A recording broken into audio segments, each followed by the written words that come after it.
I knew Jalen because he was part of the community. Growing up, my family's always been involved in different cultural events as well as his, and so they've always been close to each other.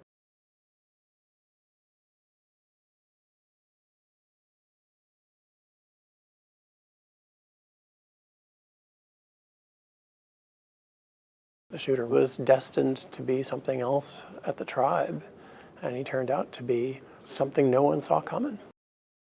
Initially, I was apprehensive. I didn't want to put my name to something for a few reasons. At the end of the day, I have to look at them in the face.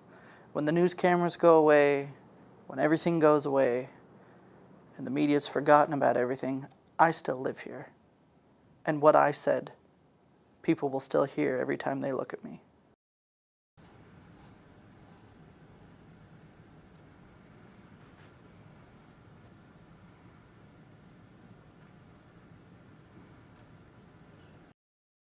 Andrew was an intern at the time, and he knew a lot more than he realized he knew.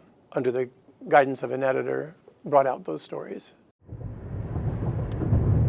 It caused me to question what I do. You know, I had to think about, was I living up to my own cultural values, or had I stepped so far outside of that for what my job required that I was compromising myself? On a personal level, a lot of what I wrote and my thoughts was a way that I could work through it, and finding a way to help other people, specifically the victims, tell their stories was a way to sort of move on for myself. To step away from the personal aspects of it, there are a lot of people that don't understand what journalism is, and they don't see the value in it, especially today. And so a lot of the anger and why are you writing about this? You know, there's the question, how could you glorify a murderer? And in reality, that wasn't my intent. It was more written for the community. You know, the value in what you're doing may not be seen for 10, 20 years. But even so, you write these stories in the best way that you can.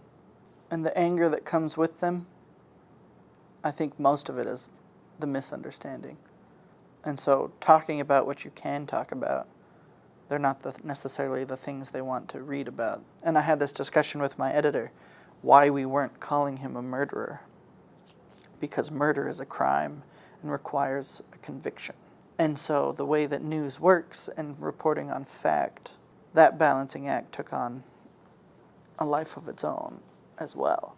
But a lot of that lack of understanding that people just don't have because news isn't what it used to be, I think fueled that anger as people wanted the news to say these things, and they weren't.